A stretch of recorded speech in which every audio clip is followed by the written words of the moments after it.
أعوذ بالله من الشيطان الرجيم. بسم الله الرحمن الرحيم. الحمد لله رب العالمين الرحمن الرحيم مالك يوم الدين. إياك نعبد وإياك نستعين. اهدنا الصراط المستقيم صراط الذين أنعمت عليهم غير المغضوب عليهم ولا الضالين.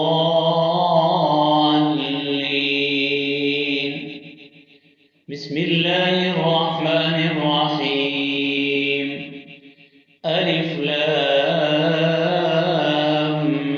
ميم.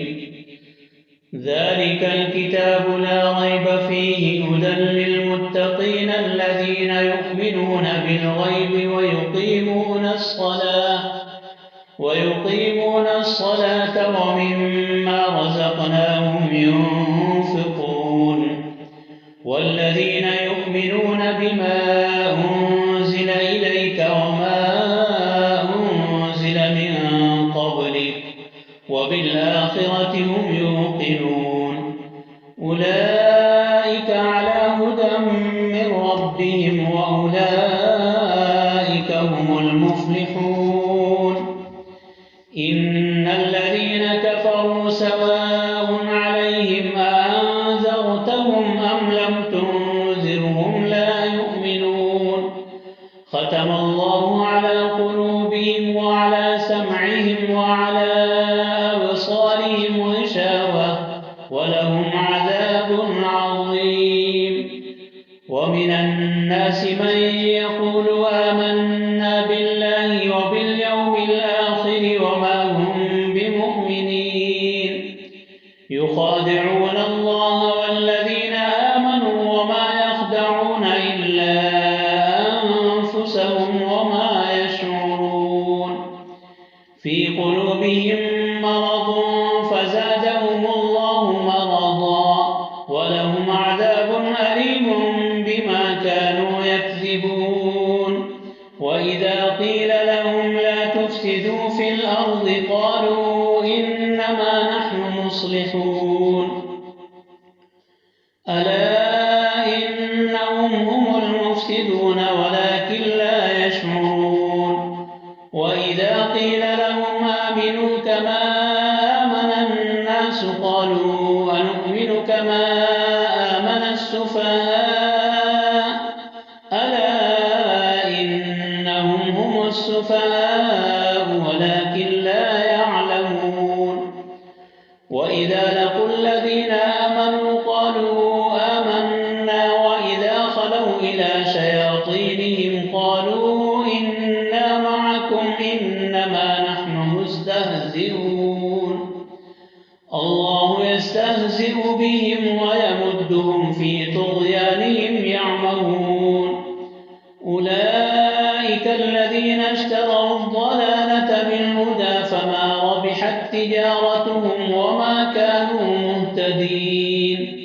مثلهم كمثل الذي استوقد نارا فلما أضاءت ما حوله ذهب الله بنورهم وتركهم في ظلمات لا يبصرون. صم بكم عمي فهم لا يرجعون. أو كصيب من السماء فيه ظلمات ورعد وبرق يجعلون أصابعهم في آذانهم من الصواعق حذر الموت والله محيط بالكافرين. يكاد البرق يخطف أبصارهم كلما أضاء لهم مشوا فيه وإذا أظلم عليهم قاموا. ولو شاء الله لذهب بسمعهم وأبصارهم إن الله على كل شيء قدير. يا أيها الناس اعبدوا ربكم الذي خلقكم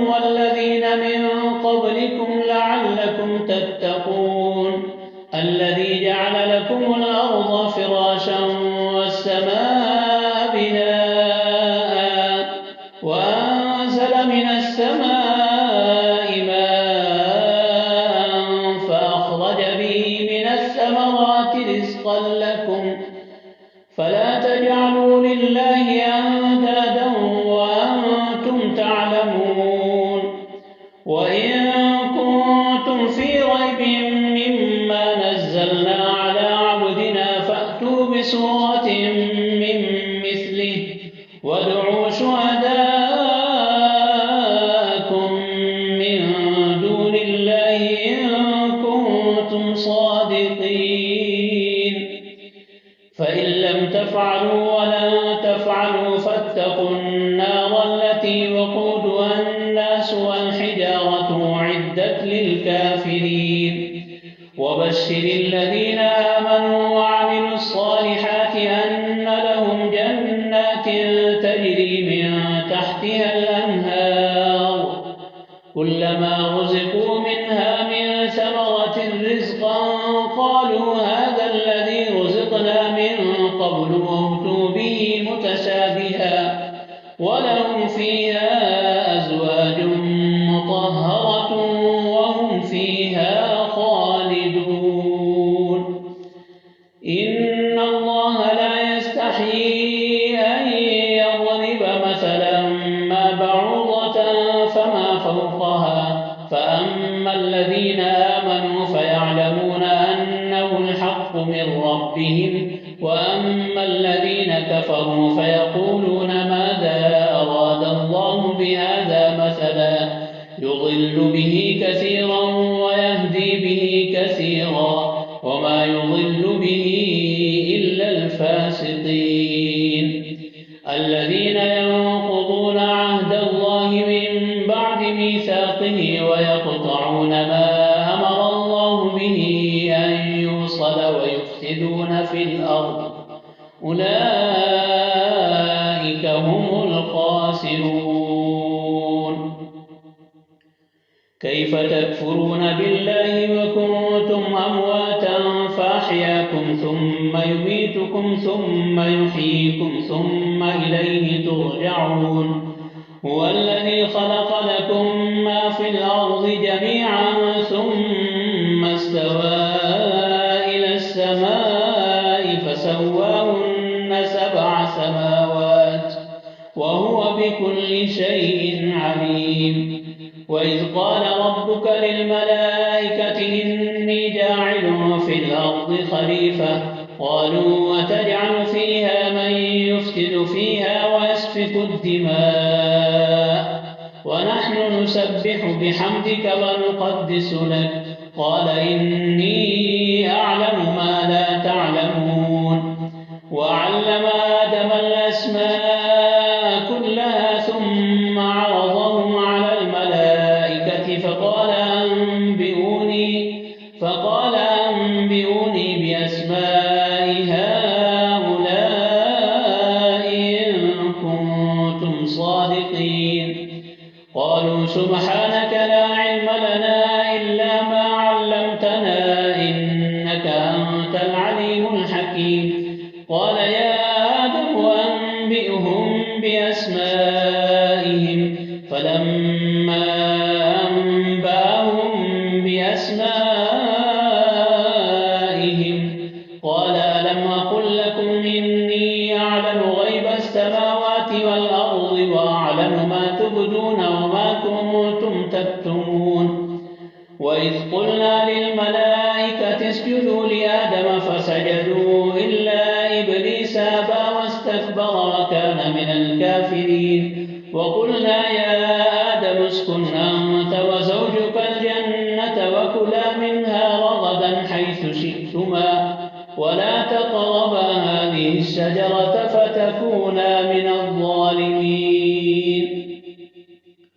فأزلهما الشيطان عنها فأخرجهما مما كانا فيه وقلنا اهبطوا بعضكم لبعض عدو ولكم في الأرض مستقر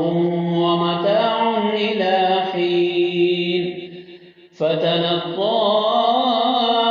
آدم من ربه كلمات فتاب عليه إنه هو التواب الرحيم قل اهبطوا منها جميعا فإما يأتينكم مني هدى فمن تبع هداي فلا خوف عليهم ولا هم يحزنون والذين كفروا وكذبوا بآياتنا أولئك أصحاب النار هم فيها خالدون يا بني إسرائيل اذكروا نعمتي التي أنعمت عليكم وأوفوا بعهدي أوف بعهدكم وإياي فارهبون وآمنوا بما أنزلت مصدقا لما معكم ولا تكونوا أول كافر به ولا تشتروا بآياتي ثمنا قليلا وإياي فاتقون ولا تلبسوا الحق بالباطل وتكتموا الحق وأنتم تعلمون وأقيموا الصلاة وآتوا الزكاة واركعوا مع الراكعين أتأمرون الناس بالبر وتنسون أنفسكم وأنتم تتلون الكتاب أفلا تعقلون واستعينوا بالصبر والصلاة وإنها لكبيرة إلا على الخاشعين الذين يظنون أنهم ملاقو ربهم وأنهم إليه راجعون يا بني إسرائيل اذكروا نعمتي التي أنعمت عليكم وأني فضلتكم على العالمين واتقوا يوما لا تجزي نفس عن نفس شيئا ولا يقبل منها شفاعة ولا يؤخذ منها عدل ولا هم ينصرون وإذ نجيناكم من آل فرعون يسومونكم سوء العذاب يذبحون أبناءكم ويستحيون نساءكم وفي ذلكم بلاء من ربكم عظيم وإذ فرقنا بكم البحر فأنجيناكم وأغرقنا آل فرعون وأنتم تنظرون وإذ واعدنا موسى 40 ليلة ثم اتخذتم العجل من بعده وأنتم ظالمون ثم عفونا عنكم من بعد ذلك لعلكم تشكرون وإذ آتينا موسى الكتاب والفرقان لعلكم تهتدون وإذ قال موسى لقومه يا قوم إنكم ظلمتم أنفسكم باتخاذكم العجل فتوبوا إلى بارئكم فاقتلوا أنفسكم ذلكم خير لكم عند بارئكم فتاب عليكم إنه هو التواب الرحيم وإذ قلتم يا موسى لن نؤمن لك حتى نرى الله جهرة فأخذتكم الصاعقة وأنتم تنظرون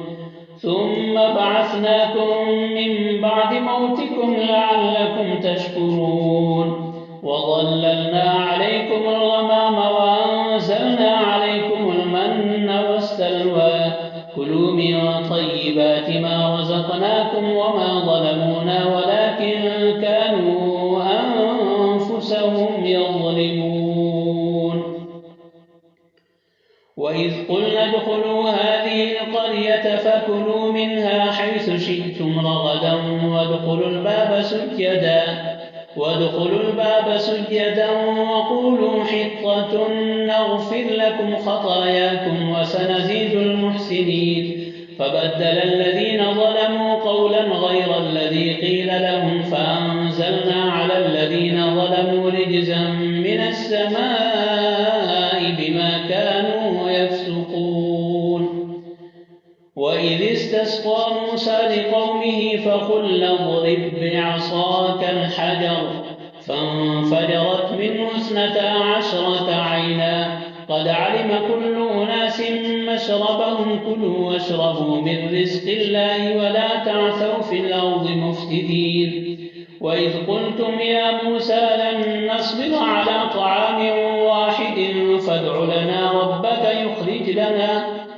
فادع لنا ربك يخرج لنا مما تنبت الأرض من بقلها وقثائها وفومها وعدسها وبصلها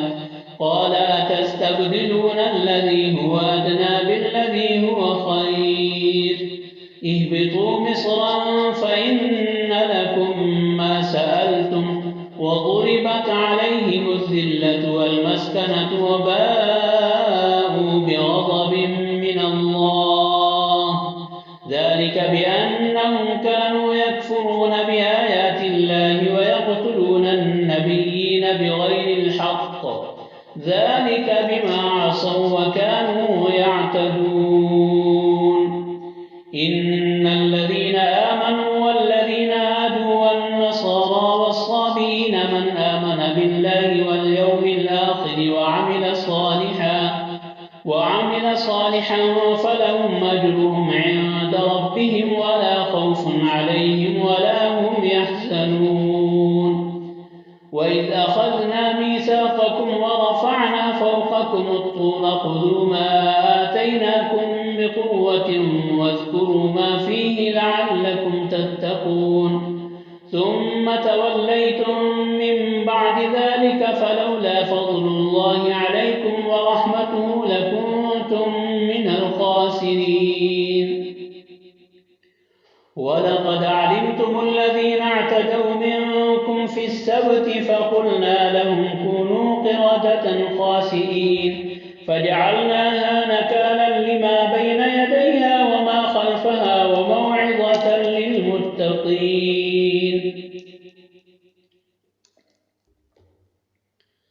وإذ قال موسى لقومه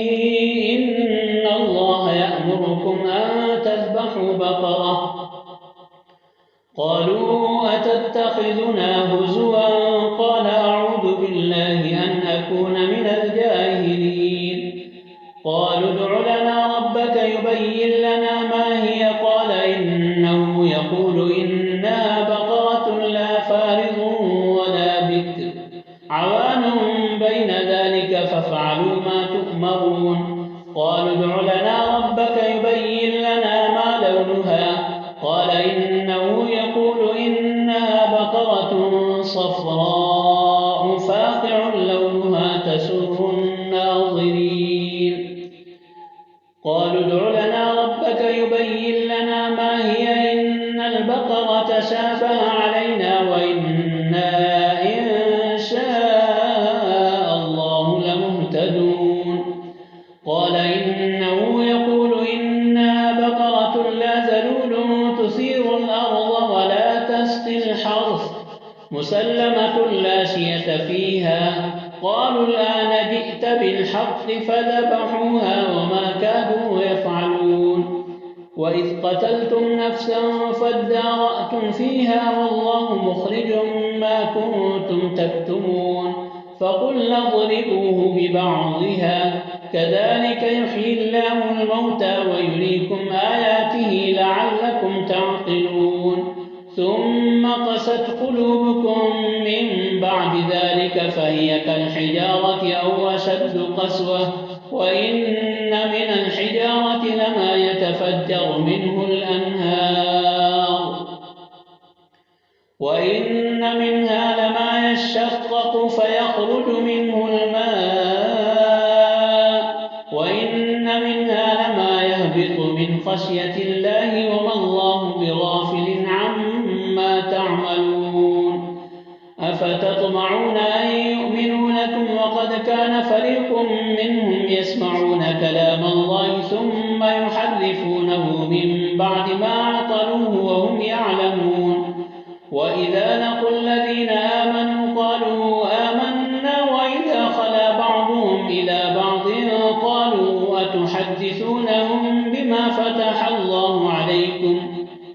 قالوا أتحدثونهم بما فتح الله عليكم ليحاجوكم به عند ربكم أفلا تعقلون أولا يعلمون أن الله يعلم ما يسرون الكتاب إلا أماني وإن هم إلا يظنون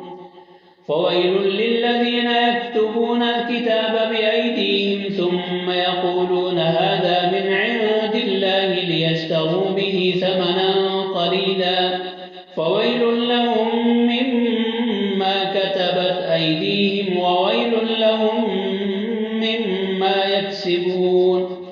وقالوا لن تمسنا النار إلا أياما معدودة قل أتخذتم عند الله عهدا فلن يخلف الله عهده أم تقولون على الله ما لا تعلمون بلى من كسب سيئة وأحاطت به خطيئته فأولئك أصحاب النار هم فيها خالدون والذين آمنوا وعملوا الصالحات أولئك أصحاب الجنة هم فيها خالدون وإذ أخذنا ميثاق بني إسرائيل لا تعبدون إلا الله وبالوالدين إحسانا وذي القربى واليتامى والمساكين وقولوا للناس حسنا وأقيموا الصلاة وآتوا الزكاة ثم توليتم إلا قليلا منكم وأنتم معرضون وإذ أخذنا ميثاقكم لا تسفكون دماءكم ولا تخرجون أنفسكم من دياركم ثم أقررتم وأنتم تشهدون ثم أنتم هؤلاء تقتلون أنفسكم وتخرجون فريقا منكم من ديارهم تظاهرون عليهم بالإثم والعدوان وإن يأتوكم مسارى تفادوهم وهو محرم عليكم إخراجهم أفتؤمنون ببعض الكتاب وتكفرون ببعض فما جزاء من يفعل ذلك منكم إلا خزي في الحياة الدنيا ويوم القيامة يردون إلى أشد العذاب وما الله بغافل عما تعملون أولئك الذين اشتروا الحياة الدنيا بالآخرة فلا يخفف عنهم العذاب ولا هم ينصرون ولقد آتينا موسى الكتاب وقفينا من بعده بالرسل وآتينا عيسى ابن مريم البينات وأيدناه بروح القدس أفكلما جاءكم رسول بما لا تهوى أنفسكم استكبرتم ففريقا كذبتم وفريقا تقتلون وقالوا قلوبنا غلف بل لعنهم الله بكفرهم فقليلا ما يؤمنون ولما جاءهم كتاب من عند الله مصدق لما معهم وكانوا من قبل يستفتحون على الذين كفروا فلما جاءهم ما عرفوا كفروا به فلعنة الله على الكافرين بئس ما اشتروا به أنفسهم أن يكفروا بما أنزل الله بغيا أن ينزل الله من فضله على من يشاء من عباده فباءوا بغضب على غضب وللكافرين عذاب مهين وإذا قيل لهم آمنوا بما أنزل الله قالوا نؤمن بما أنزل علينا ويكفرون بما وراءه وهو الحق مصدقا لما معهم قل فلم تقتلون أنبياء الله من قبل إن كنتم مؤمنين ولقد جاءكم موسى بالبينات ثم اتخذتم العجل من بعده وأنتم ظالمون وإذ أخذنا ميثاقكم ورفعنا فوقكم الطور خذوا ما آتيناكم بقوة واسمعوا قالوا سمعنا وعصينا وأشربوا في قلوبهم العجل بكفرهم قل بئس ما يأمركم به إيمانكم إن كنتم مؤمنين قل إن كانت لكم الدار الآخرة عند الله خالصة من دون الناس فتمنوا الموت إن كنتم صادقين ولن يتمنوه أبدا بما قدمت أيديهم والله عليم بالظالمين ولتجدنهم أحرص الناس على حياة ومن الذين أشركوا يود أحدهم لو يعمر 1000 سنة وما هو بمزحزحه من العذاب أن يعمر والله بصير بما يعملون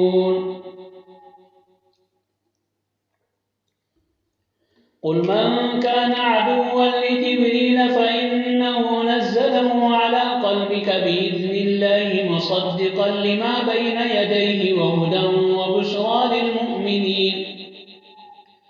من كان عدوا لله وملائكته ورسله وجبريل وميكال فإن الله عدو للكافرين ولقد أنزلنا إليك آيات بينات وما يكفر بها إلا الفاسقون أوكلما عاهدوا عهدا نبذه فريق منهم بل أكثرهم لا يؤمنون ولما جاءهم رسول من عند الله مصدق لما معهم نبذ فريق من الذين أوتوا كتاب الله وراء ظهورهم كأنهم لا يعلمون واتبعوا ما تتلو الشياطين على ملك سليمان وما كفر سليمان ولكن الشياطين كفروا يعلمون الناس السحر وما أنزل على الملكين ببابل هاروت وماروت وما يعلمان من أحد حتى يقولا إنما نحن فتنة فلا تكفر فيتعلمون منهما ما يفرقون به بين المرء وزوجه وما هم بضارين به من أحد إلا بإذن الله ويتعلمون ما يضرهم ولا ينفعهم ولقد علموا لمن اشتراه ما له في الآخرة من خلاق ولبئس ما شروا به أنفسهم لو كانوا يعلمون ولو أنهم آمنوا واتقوا لمثوبة من عند الله خير لو كانوا يعلمون يا أيها الذين آمنوا لا تقولوا راعنا وقولوا انظرنا واسمعوا وللكافرين عذاب أليم ما يود الذين كفروا من أهل الكتاب ولا المشركين أن ينزل عليكم من خير من ربكم والله يختص برحمته من يشاء والله ذو الفضل العظيم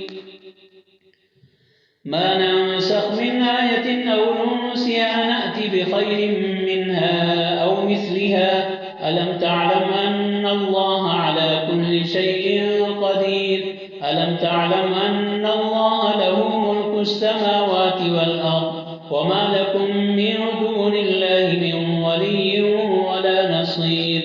أم تريدون أن تسألوا رسولكم كما سئل موسى من قبل ومن يتبدل الكفر بالإيمان فقد ضل سواء السبيل ود كثير من أهل الكتاب لو يردونكم من بعد إيمانكم كفارا حسدا من عند أنفسهم من بعد ما تبين لهم الحق فاعفوا واصفحوا حتى يأتي الله بأمره إن الله على كل شيء قدير وأقيموا الصلاة وآتوا الزكاة وما تقدموا لأنفسكم من خير تجدوه عند الله إن الله بما تعملون بصير وقالوا لن يدخل يدخل الجنة إلا من كان هودا أو نصارى تلك أمانيهم قل هاتوا برهانكم إن كنتم صادقين بلى من أسلم وجهه لله وهو محسن فله أجره عند ربه ولا خوف عليهم ولا هم يحزنون وقالت اليهود ليست النصارى على شيء وقالت النصارى ليست اليهود على شيء وهم يتلون الكتاب كذلك قال الذين لا يعلمون مثل قولهم فالله يحكم بينهم يوم القيامة فيما كانوا فيه يختلفون ومن أظلم ممن منع مساجد الله أن يذكر فيها اسمه وسعى في خرابها أولئك ما كان لهم أن يدخلوها إلا خائفين لهم في الدنيا خزي ولهم في الآخرة عذاب عظيم ولله المشرق والمغرب فأينما تولوا فثم وجه الله إن الله واسع عليم وقالوا اتخذ الله ولدا سبحانه بل له ما في السماوات والأرض كل له قانتون بديع السماوات والأرض وإذا قضى أمرا فإنما يقول له كن فيكون وقال الذين لا يعلمون لولا يكلمنا الله أو تأتينا آية كذلك قال الذين من قبلهم مثل قولهم تشابهت قلوبهم قد بينا الآيات لقوم يوقنون إنا أرسلناك بالحق بشيرا ونذيرا ولا تسأل عن أصحاب الجحيم ولن ترضى عنك اليهود ولا النصارى حتى تتبع ملتهم قل إن هدى الله هو الهدى ولئن اتبعت أهواءهم بعد الذي جاءك من العلم ما لك من الله من ولي ولا نصير الذين آتيناهم الكتاب يعرفونه كالذين آتيناهم الكتاب يتلونه حق تلاوته أولئك يؤمنون به ومن يكفر به فأولئك هم الخاسرون يا بني إسرائيل اذكروا نعمتي التي أنعمت عليكم وأني فضلتكم على العالمين واتقوا يوما لا تجزي نفس عن نفس شيئا ولا يقبل منها عدل ولا تنفعها شفاعة ولا هم ينصرون وإذ ابتلى إبراهيم ربه بكلمات فأتمهن قال إني جاعلك للناس إماما قال ومن ذريتي قال لا ينال عهد الظالمين وإذ جعلنا البيت مثابة للناس وأمنا واتخذوا من مقام إبراهيم مصلى وعهدنا إلى إبراهيم وإسماعيل أن طهرا بيتي للطائفين والعاكفين والركع السجود وإذ قال إبراهيم رب اجعل هذا بلدا آمنا وارزق أهله من الثمرات من آمن منهم بالله واليوم الآخر قال ومن كفر فأمتعه قليلا ثم أضطره إلى عذاب النار وبئس المصير قال ومن كفر فأمتعه قليلا ثم أضطره إلى عذاب النار وبئس المصير وإذ يرفع إبراهيم القواعد من البيت وإسماعيل ربنا تقبل منا إنك أنت السميع العليم ربنا واجعلنا مسلمين لك ومن ذريتنا أمة مسلمة لك وأرنا مناسكنا وتب علينا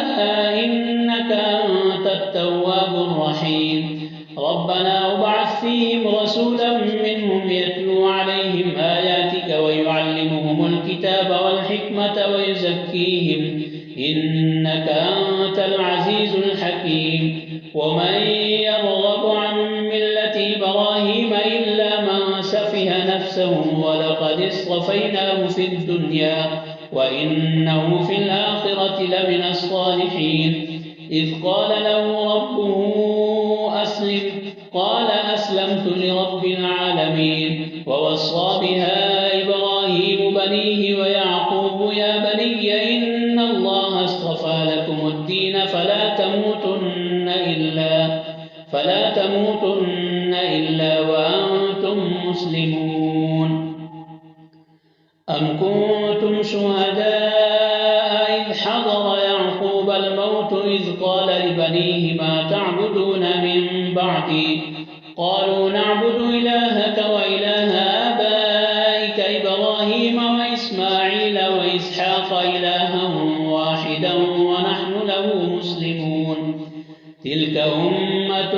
قد خلت لها ما كسبت ولكم ما كسبتم ولا تسألون عما كانوا يعملون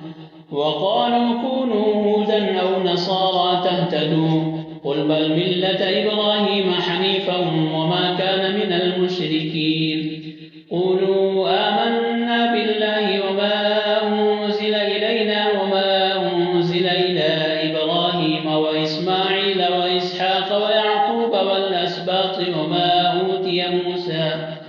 وما أوتي موسى وعيسى وما أوتي النبيون من ربهم لا نفرق بين أحد منهم ونحن له مسلمون فإن آمنوا بمثل ما آمنتم به فقد اهتدوا وإن تولوا فإنما هم في شقاق فسيكفيكهم الله وهو السميع العليم صبغة الله ومن أحسن من الله صبغة ونحن له عابدون قل أتحاجوننا في الله وهو ربنا وربكم ولنا أعمالنا ولكم أعمالكم ونحن له مخلصون أم تقولون إن إبراهيم وإسماعيل وإسحاق ويعقوب والأسباط كانوا هودا أو نصارى قل أأنتم أعلم أم الله ومن أظلم ممن كتم شهادة عنده من الله وما الله بغافل عما تعملون تلك أمة قد خلت لها ما كسبت ولكم ما كسبتم ولا تسألون عما كانوا يعملون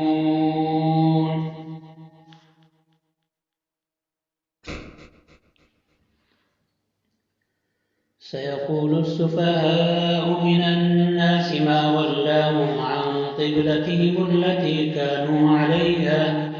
قل لله المشرق والمغرب يهدي من يشاء إلى صراط مستقيم وكذلك جعلناكم أمة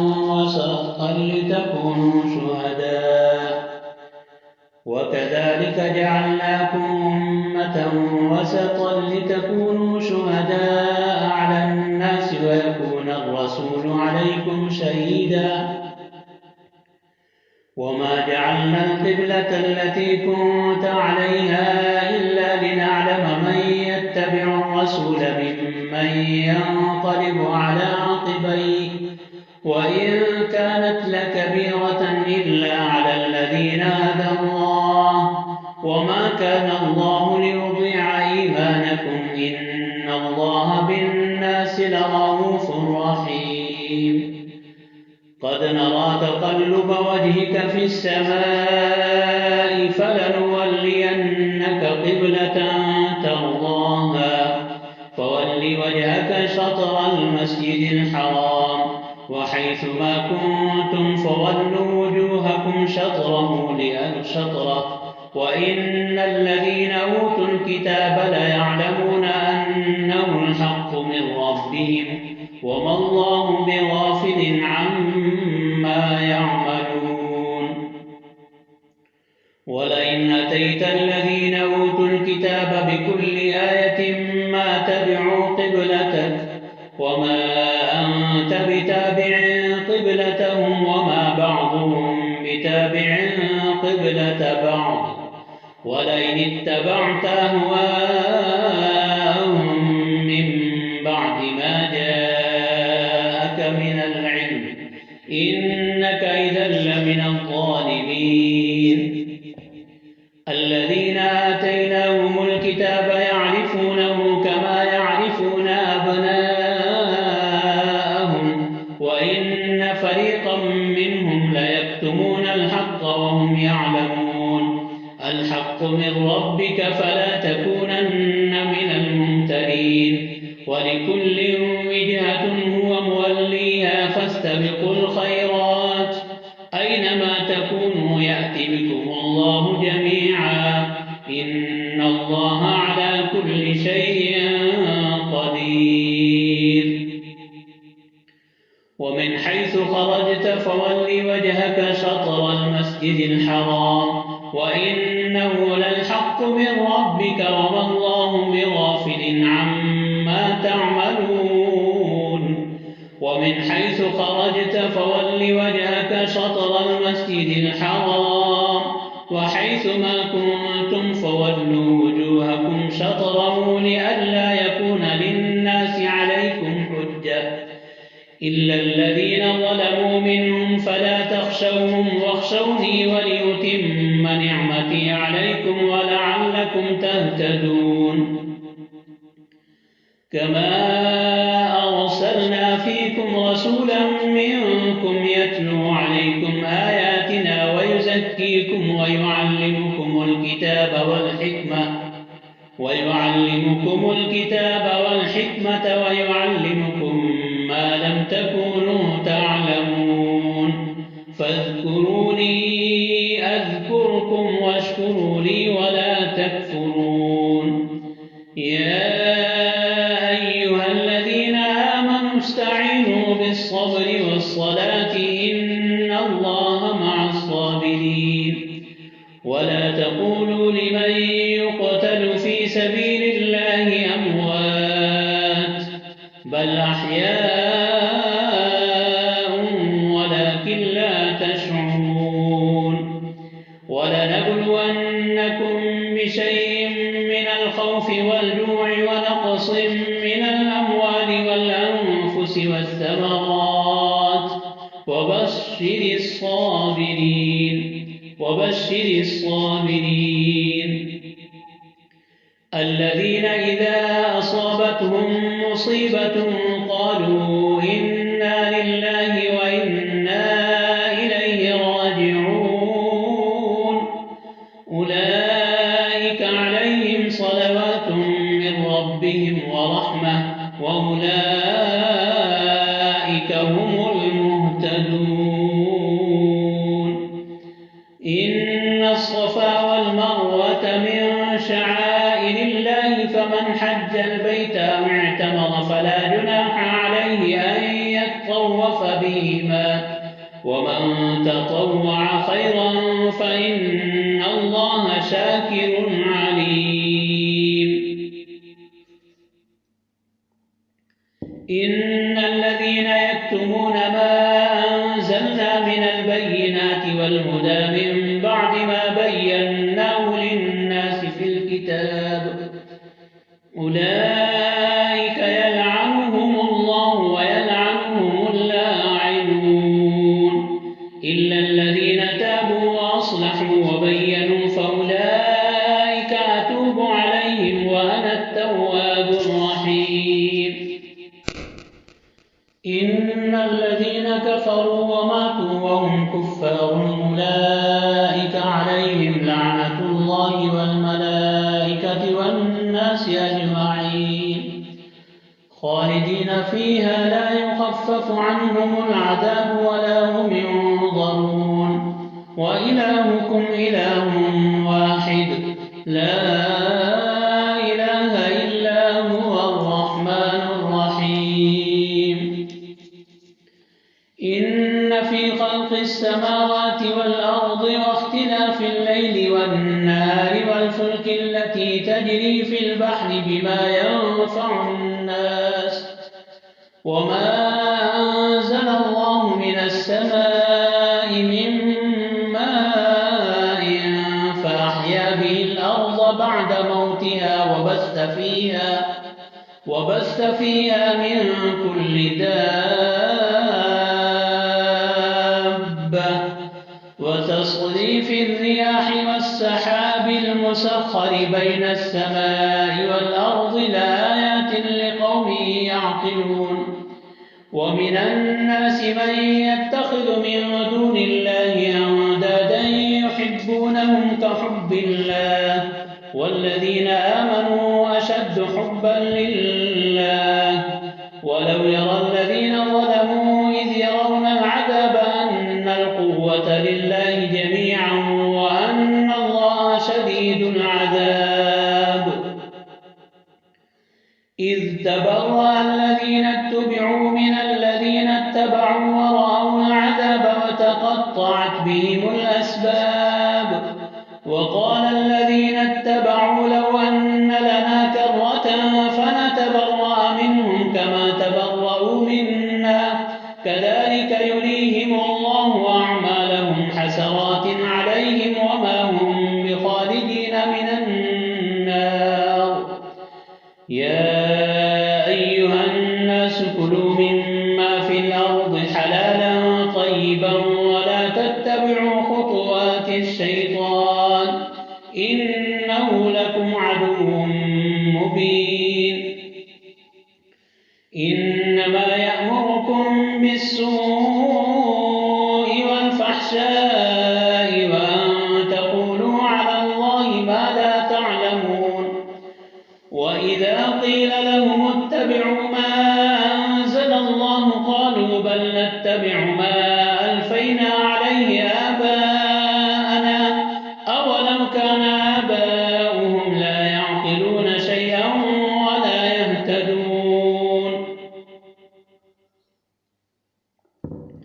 ومثل الذين كفروا كمثل الذي ينعق بما لا يسمع إلا دعاء ونداء صم بكم عمي فهم لا يعقلون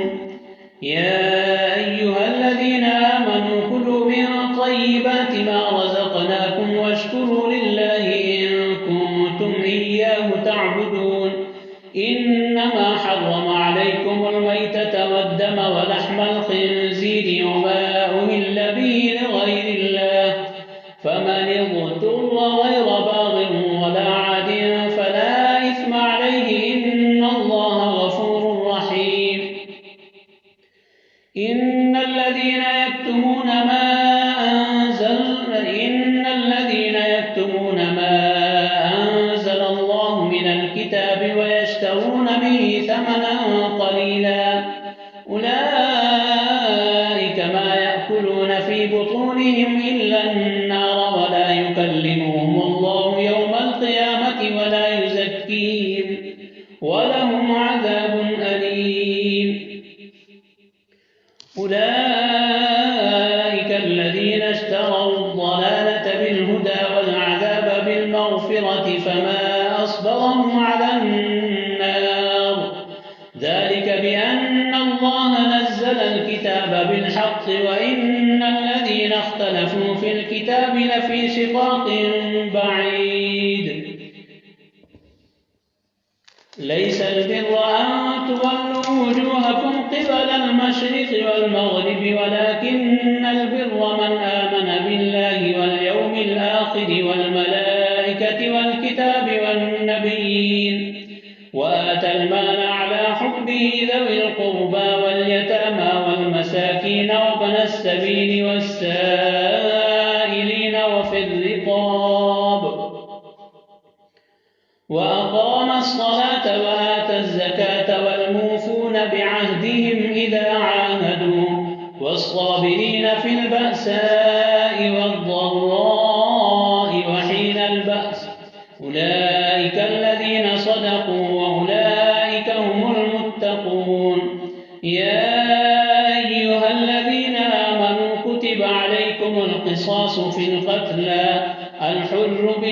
بالحر والعبد بالعبد والأنثى بالأنثى فمن عفي له من أخيه شيء فاتباع بالمعروف وأداء إليه بإحسان ذلك تخفيف من ربكم ورحمة فمن اعتدى بعد ذلك فله عذاب أليم ولكم في القصاص حياة يا أولي الألباب لعلكم تتقون كتب عليكم إذا حضر أحدكم الموت إن ترك خيرا الوصية للوالدين والأقربين بالمعروف حقا على المتقين فمن بدله بعدما سمعه فإنما إثمه على الذين يبدلونه إن الله سميع عليم فمن خاف من موص جنفا أو إثما فأصلح بينهم فلا إثم عليه إن الله غفور رحيم يا أيها الذين آمنوا كتب عليكم الصيام كما كتب على الذين من قبلكم لعلكم تتقون أياما معدودات فمن كان منكم مريضا أو على سفر فعدة من أيام أخر وعلى الذين يطيقونه فدية طعام مسكين فمن تطوع خيرا فهو خير له وأن تصوموا خير لكم إن كنتم تعلمون شهر رمضان الذي أنزل فيه القرآن هدى للناس وبينات من الهدى والفرقان فمن شهد منكم الشهر فليصم ومن كان مريضا أو على سفر فعدة من أيام أخر يريد الله بكم اليسر ولا يريد بكم العسر ولتكملوا العدة ولتكبروا الله على ما هداكم ولعلكم تشكرون وإذا سألك عبادي عني فإني قريب أجيب دعوة الداعي إذا دعاني فليستجيبوا لي وليؤمنوا بي لعلهم يرشدون أحل لكم ليلة الصيام الرفث إلى نسائكم هن لباس لكم وأنتم لباس لهن علم الله أنكم كنتم تختانون أنفسكم فتاب عليكم وعفى عنكم فالآن باشروهن وابتغوا ما كتب الله لكم وكلوا واشربوا حتى يتبين لكم الخيط الأبيض من الخيط الأسود من الفجر ثم أتموا الصيام إلى الليل ولا تباشروهن وأنتم عاكفون في المساجد تلك حدود الله فلا تقربوها كذلك يبين الله آياته للناس لعلهم يتقون ولا تأكلوا أموالكم بينكم بالباطل وتدلوا بها إلى الحكام لتأكلوا فريقا من أموال الناس بالإثم وأنتم تعلمون يسألونك عن الأهلة قل هي مواقيت للناس والحج وليس البر بأن تأتوا البيوت من ظهورها ولكن البر من اتقى وأتوا البيوت من أبوابها واتقوا الله لعلكم تفلحون وقاتلوا في سبيل الله الذين يقاتلونكم ولا تعتدوا إن الله لا يحب المعتدين واقتلوهم حيث ثقفتموهم وأخرجوهم من حيث أخرجوكم والفتنة أشد من القتل ولا تقاتلوهم عند المسجد الحرام حتى يقاتلوكم فيه فإن قاتلوكم فاقتلوهم كذلك جزاء الكافرين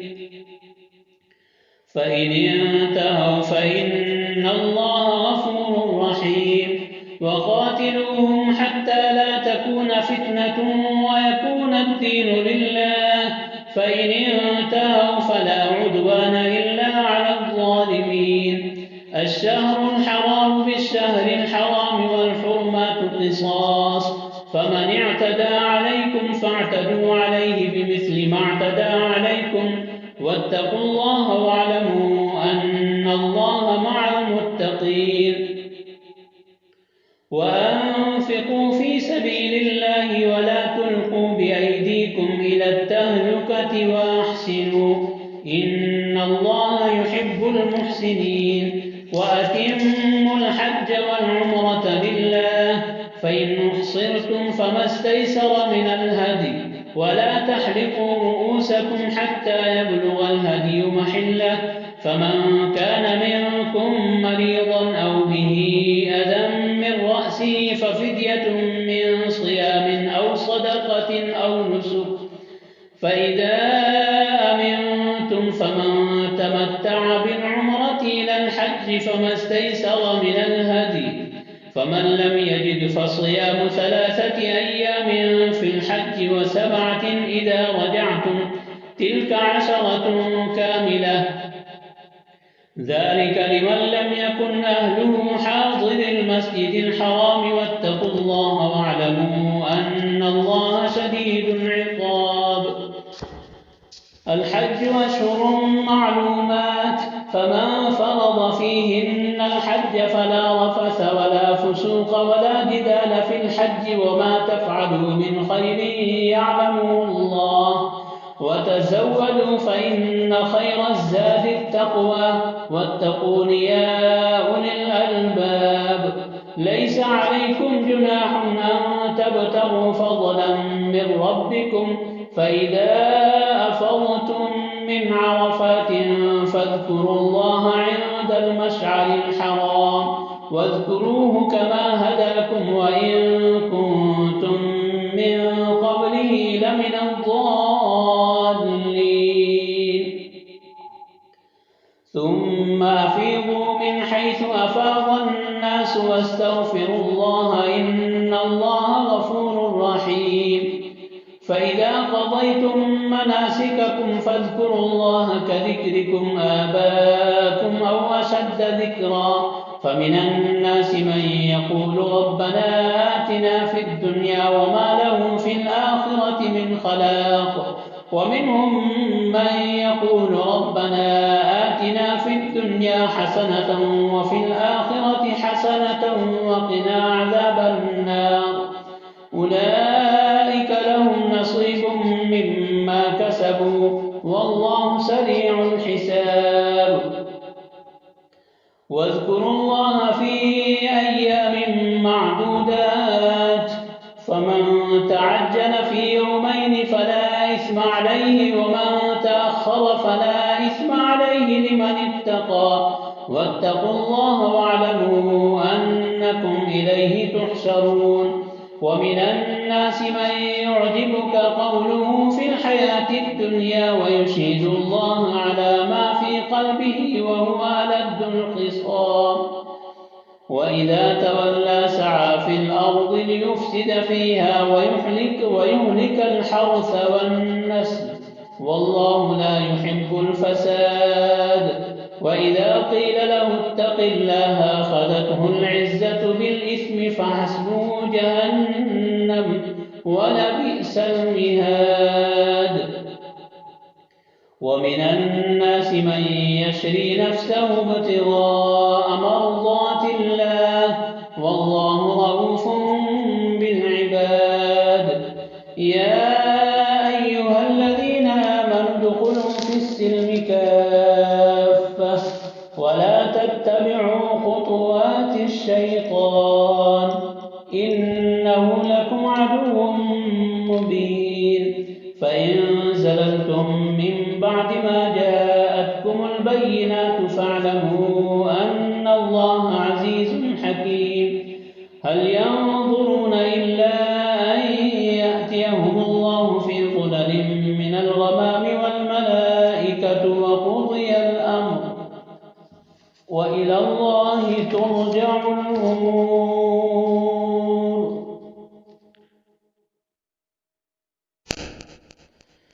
سل بني إسرائيل كم آتيناهم من آية بينة ومن يبدل نعمة الله من بعد ما جاءته فإن الله شديد العقاب زين للذين كفروا الحياة الدنيا ويسخرون من الذين آمنوا والذين اتقوا فوقهم يوم القيامة والله يرزق من يشاء بغير حساب كان الناس أمة واحدة فبعث الله النبيين مبشرين ومنذرين وأنزل معهم الكتاب بالحق ليحكم بين الناس فيما اختلفوا فيه وما اختلف فيه إلا الذين أوتوه من بعد ما جاءتهم البينات بغيا بينهم فهدى الله الذين آمنوا لما اختلفوا فيه من الحق بإذنه والله يهدي من يشاء إلى صراط مستقيم أم حسبتم أن تدخلوا الجنة ولما يأتكم مثل الذين خلوا من قبلكم مستهم البأساء والضراء وزلزلوا حتى يقول الرسول والذين آمنوا معه متى نصر الله ألا إن نصر الله قريب يسألونك ماذا ينفقون قل ما أنفقتم من خير فللوالدين والأقربين واليتامى والمساكين وابن السبيل وما تفعلوا من خير فإن الله به عليم كتب عليكم القتال وهو كره لكم وعسى أن تكرهوا شيئا وهو خير لكم وعسى أن تحبوا شيئا وهو شر لكم والله يعلم وأنتم لا تعلمون يسألونك عن الشهر الحرام قتال فيه قل قتال فيه كبير وصد عن سبيل الله وكفر به والمسجد الحرام وإخراج أهله منه أكبر عند الله والفتنة أكبر من القتل ولا يزالون يقاتلونكم حتى يردوكم عن دينكم إن استطاعوا ومن يرتد منكم عن دينه فيمت وهو كافر فأولئك حبطت أعمالهم في الدنيا والآخرة وأولئك أصحاب النار هم فيها خالدون إن الذين آمنوا والذين هاجروا وجاهدوا في سبيل الله أولئك يرجون رحمة الله والله غفور رحيم يسألونك عن الخمر والميسر قل فيهما إثم كبير ومنافع للناس وإثمهما أكبر من نفعهما ويسألونك ماذا ينفقون قل العفو كذلك يبين الله لكم الآيات لعلكم تتفكرون في الدنيا والآخرة ويسألونك عن اليتامى قل إصلاح لهم خير وإن تخالطوهم فإخوانكم والله يعلم المفسد من المصلح ولو شاء الله لأعنتكم إن الله عزيز حكيم ولا تنكحوا المشركات حتى يؤمن ولا أمة مؤمنة خير من مشركة ولو أعجبتكم ولا تنكحوا المشركين حتى يؤمنوا ولعبد مؤمن خير من مشرك ولو أعجبكم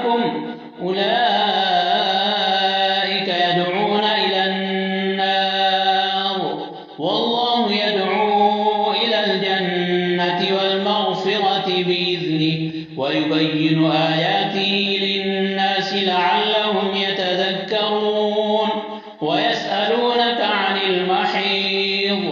قل هو أذى فاعتزلوا النساء في المحيض ولا تقربوهن حتى يطهرن فإذا تطهرن فأتوهن من حيث أمركم الله إن الله يحب التوابين ويحب المتطهرين نساؤكم حرث لكم فأتوا حرثكم أنى شئتم وقدموا لأنفسكم واتقوا الله واعلموا أنكم ملاقوه وبشر المؤمنين ولا تجعلوا الله عرضة لأيمانكم أن تبروا وتتقوا وتصلحوا بين الناس والله سميع عليم لا يؤاخذكم الله باللغو في أيمانكم ولكن يؤاخذكم بما كسبت قلوبكم والله غفور حليم للذين يؤلون من نسائهم تربص 4 أشهر فإن فاءوا فإن الله غفور رحيم وإن عزموا الطلاق فإن الله سميع عليم والمطلقات يتربصن بأنفسهن 3 قروء ولا يحل لهن أن يكتمن ما خلق الله في أرحامهن إن كن يؤمن بالله واليوم الآخر وبعولتهن أحق بردهن في ذلك إن أرادوا إصلاحا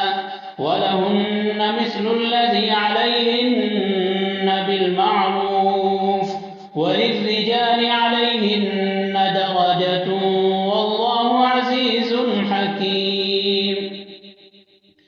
الطلاق 2 مرتان فإمساك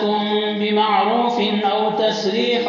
بإحسان ولا يحل لكم أن تأخذوا مما آتيتموهن شيئا إلا أن يخافا ألا يقيما حدود الله فإن خفتم ألا يقيما حدود الله فلا جناح عليهما فيما افتدت به تلك حدود الله فلا تعتدوها ومن يتعد حدود الله فأولئك هم الظالمون فإن طلقها فلا تحل له من بعد حتى تنكح زوجا غيره فإن طلقها فلا جناح عليهما أن يتراجعا إن ظنا أن يقيما حدود الله وتلك حدود الله يبينها لقوم يعلمون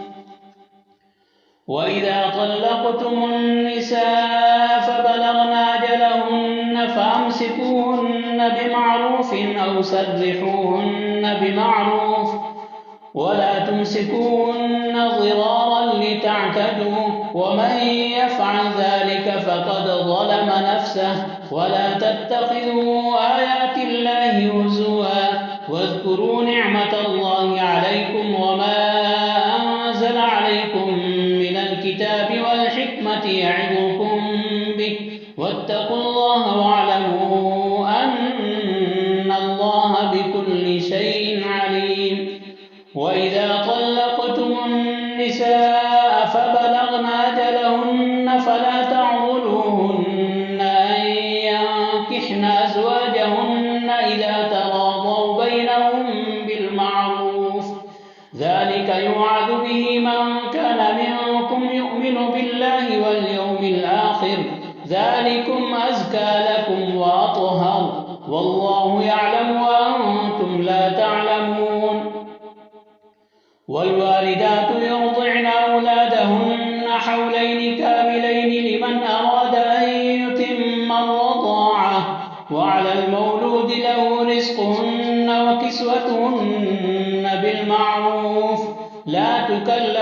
نفس إلا وسعها لا تضار والدة بولدها ولا مولود له بولده وعلى الوارث مثل ذلك فإن أرادا فصالا عن تراض منهما وتشاور فلا جناح عليهما وإن أردتم أن تسترضعوا أولادكم فلا جناح عليكم إذا سلمتم ما آتيتم بالمعروف واتقوا الله واعلموا أن الله بما تعملون بصير. والذين يتوفون منكم ويذرون أزواجا يتربصن بأنفسهن 4 أشهر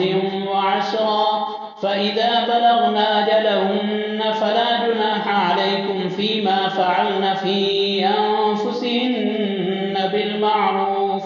والله بما تعملون خبير.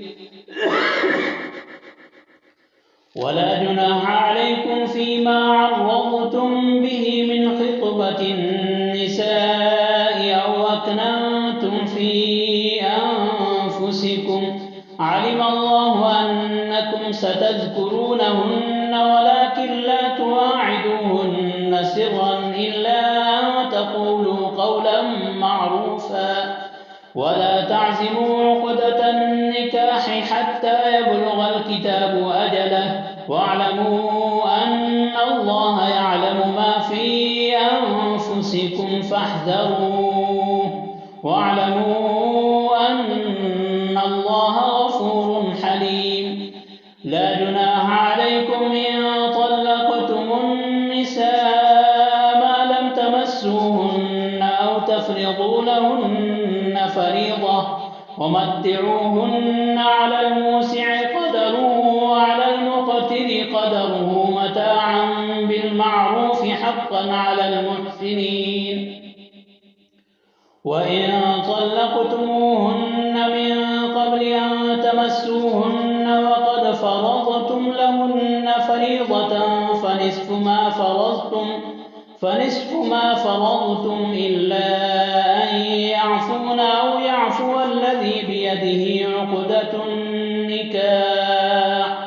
وأن تعفوا أقرب للتقوى ولا تنسوا الفضل بينكم إن الله بما تعملون بصير. حافظوا على الصلوات والصلاة الوسطى وقوموا لله قانتين فإن خفتم فرجالا أو ركبانا فإذا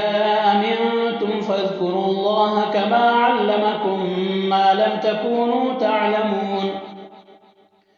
والذين يتوفون منكم ويذرون أزواجا وصية لأزواجهم متاعا إلى الحول غير إخراج فإن خرجن فلا جناح عليكم فيما فعلن في أنفسهن من معروف والله عزيز حكيم. وللمطلقات متاع بالمعروف حقا على المتقين كذلك يبين الله لكم آياته لعلكم تعقلون. ألم تر إلى الذين خرجوا من ديارهم وهم ألوف حذر الموت فقال لهم الله موتوا ثم أحياهم إن الله لذو فضل على الناس ولكن أكثر الناس لا يشكرون.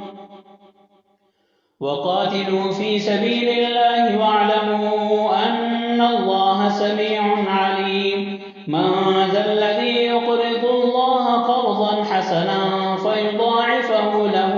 أضعافا كثيرة والله يقبض ويبسط وإليه ترجعون. ألم تر إلى الملأ من بني إسرائيل من بعد موسى إذ قالوا لنبي له ابعث لنا ملكا نقاتل في سبيل الله قال هل عسيتم إن كتب عليكم القتال ألا تقاتلوا قالوا وما لنا ألا نقاتل في سبيل الله وقد أخرجنا من ديارنا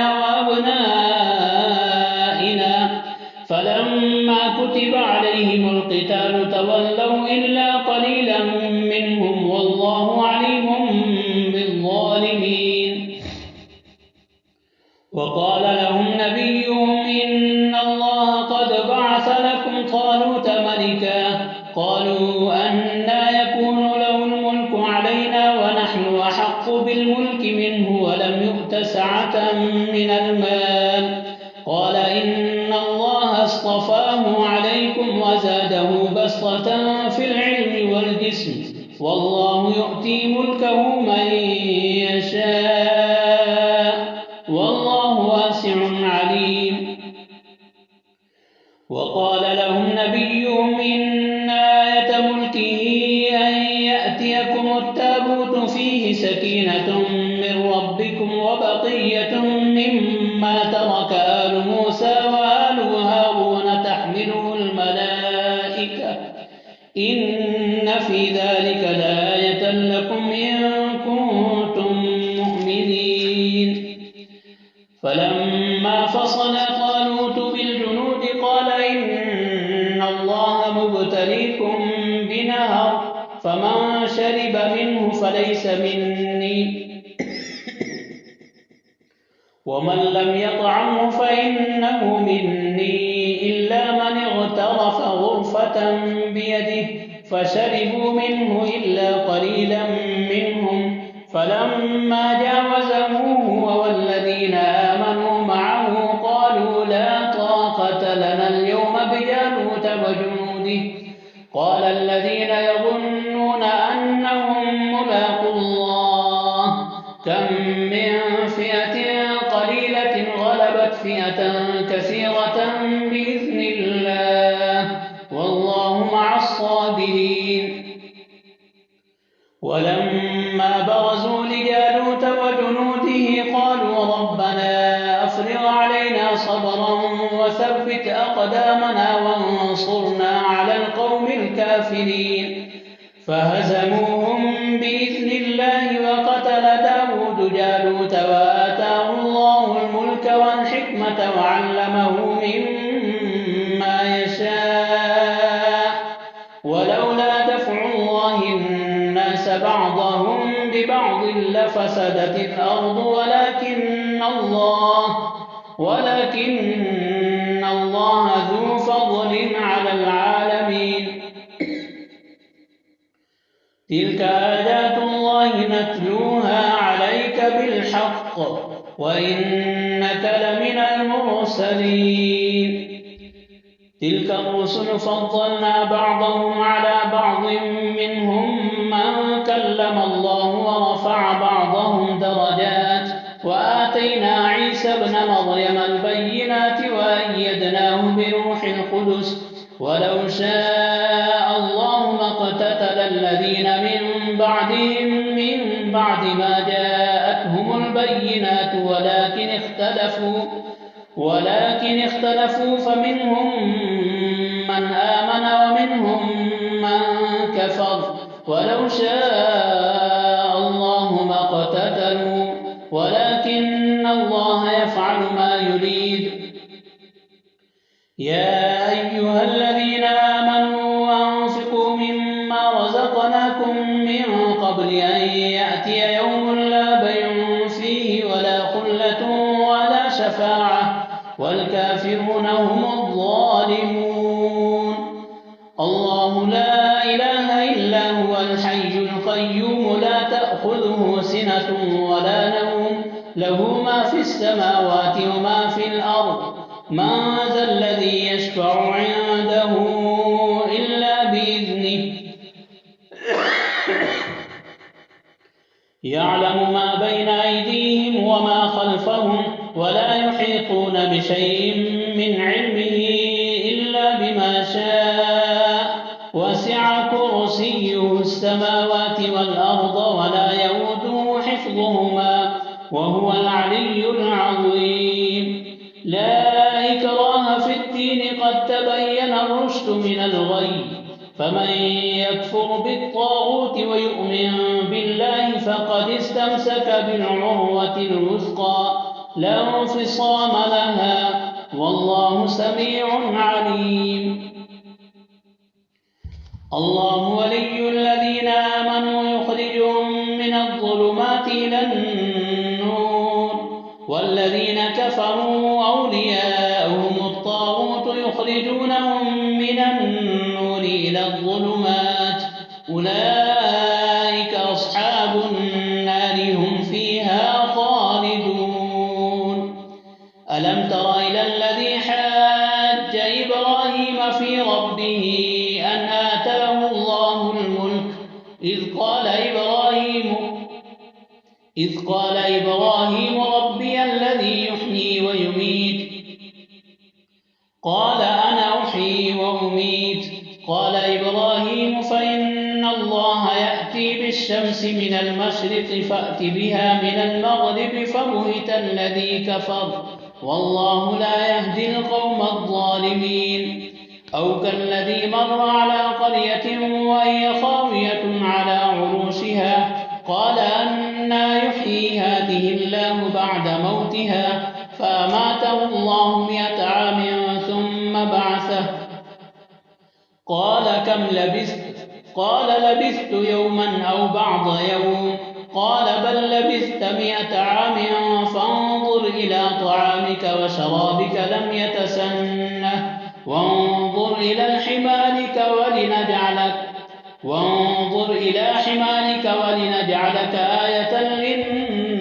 للناس وانظر إلى العظام كيف ننشزها ثم نكسوها لحما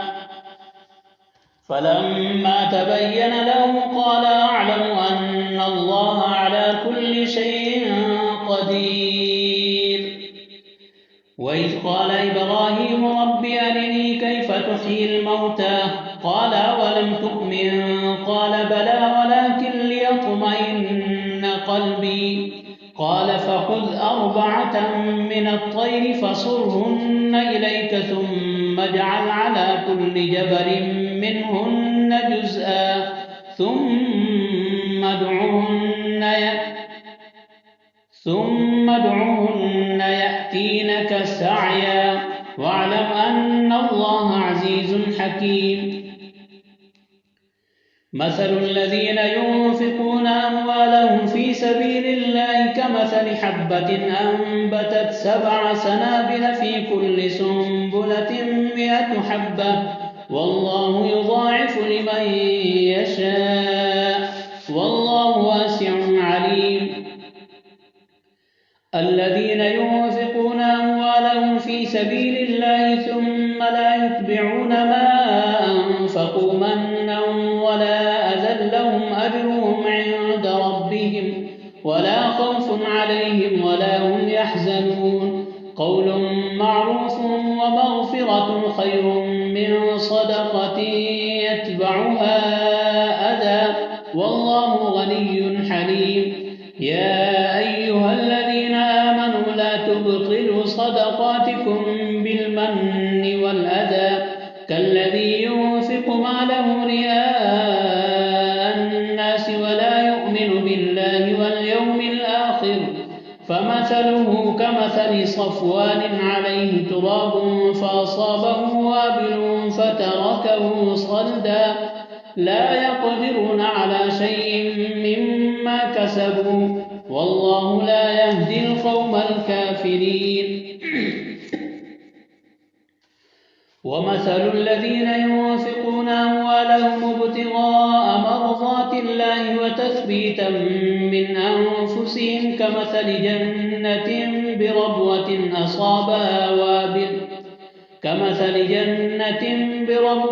أصابها وابل فآتت أكلها ضعفين فإن لم يصبها وابل فطل والله بما تعملون بصير.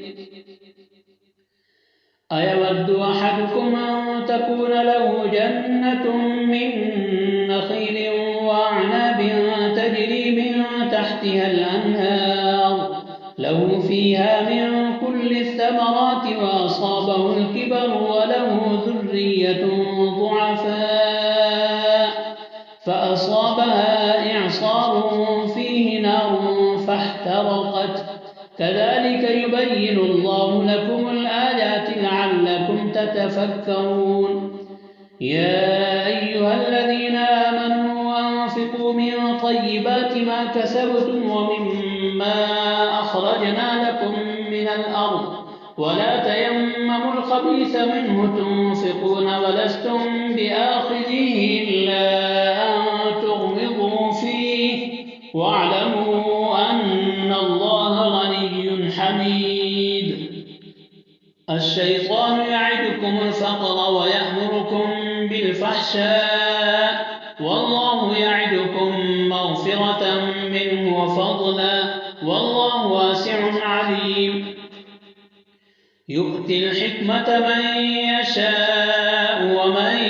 يؤت الحكمة فقد أوتي خيرا كثيرا وما يذكر إلا أولو الألباب وما أنفقتم من نفقة أو نذرتم من نذر فإن الله يعلمه وما للظالمين من أنصار إن تبدوا الصدقات فنعما هي وإن تخفوها وتؤتوها الفقراء فهو خير لكم ويكفر عنكم من سيئاتكم والله بما تعملون خبير ليس عليك هداهم ولكن الله يهدي من يشاء وما تنفقوا من خير فلأنفسكم وما تنفقون إلا ابتغاء وجه الله وما تنفقوا من خير يوفى إليكم وأنتم لا تظلمون للفقراء الذين أحصروا في سبيل الله لا يستطيعون ضربا في الأرض يحسبهم الجاهل أغنياء من التعفف تعرفهم بسيماهم لا يسألون الناس إلحافا وما تنفقوا من خير فإن الله به عليم الذين ينفقون أموالهم بالليل والنهار سرا وعلانية فلهم أجرهم عند ربهم ولا خوف عليهم ولا هم يحزنون الذين يأكلون الربا لا يقومون إلا كما يقوم الذي يتخبطه الشيطان من المس ذلك بأنهم قالوا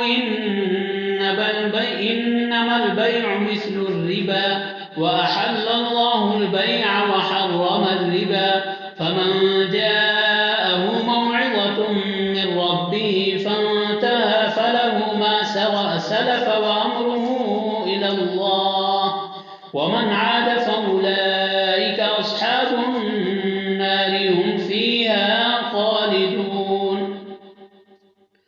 يمحق الله الربا ويربي الصدقات والله لا يحب كل كفار أثيم إن الذين آمنوا وعملوا الصالحات وأقاموا الصلاة وآتوا الزكاة لهم أجرهم عند ربهم ولا خوف عليهم ولا هم يحزنون يا أيها الذين آمنوا اتقوا الله وذروا ما بقي من الربا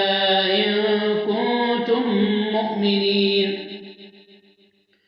فإن لم تفعلوا فأذنوا بحرب من الله ورسوله وإن تبتم فلكم رؤوس أموالكم لا تظلمون ولا تظلمون وإن كان ذو عسرة فنظرة إلى ميسرة وأن تصدقوا خير لكم إن كنتم تعلمون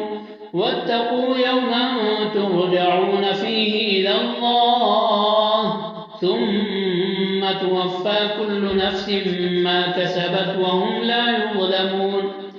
يا أيها الذين آمنوا إذا تداينتم بدين إلى أجل مسمى فاكتبوه وليكتب بينكم كاتب بالعدل ولا يأب كاتب أن يكتب كما علمه الله فليكتب وليملل الذي عليه الحق وليتق الله ربه ولا يبخس منه شيئا فإن كان الذي عليه الحق سفيها أو ضعيفا أو لا يستطيع أن يمل هو فليملل وليه بالعدل واستشهدوا شهيدين من رجالكم فإن لم يكونا رجلين فرجل وامرأتان ممن ترضون من الشهداء أن تضل إحداهما فتذكر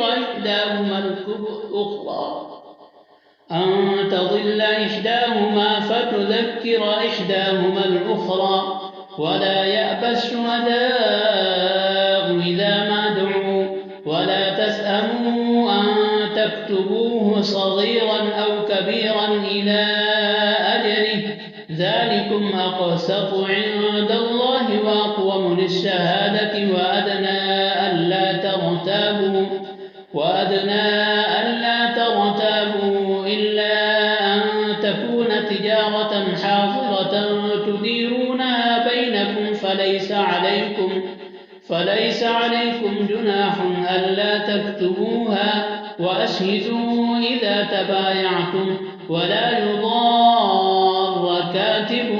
ولا شهيد وإن تفعلوا فإنه فسوق بكم واتقوا الله ويعلمكم الله والله بكل شيء عليم وإن كنتم على سفر ولم تجدوا كاتبا فرهان مقبوضة فإن أمن بعضكم بعضا فليؤدي الذي ائتمن أمانته وليتق الله ربه ولا تكتموا الشهادة ومن يكتمها فإنه آثم قلبه والله بما تعملون عليم لله ما في السماوات وما في الأرض وإن تبدوا ما في أنفسكم أو تخفوه يحاسبكم به الله فيغفر لمن يشاء ويعذب من يشاء والله على كل شيء قدير آمن الرسول بما أنزل إليه من ربه والمؤمنون كل آمن بالله وملائكته وكتبه ورسله لا نفرق بين أحد من رسله وقالوا سمعنا وأطعنا غفرانك ربنا وإليك المصير لا يكلف الله نفسا إلا وسعها لها ما كسبت وعليها ما اكتسبت ربنا لا تؤاخذنا إن نسينا أو أخطأنا ربنا ولا تحمل علينا إصرا كما حملته على الذين من قبلنا ربنا ولا تحملنا ما لا طاقة لنا به واعف عنا واغفر لنا وارحمنا أنت مولانا فانصرنا على القوم الكافرين صدق الله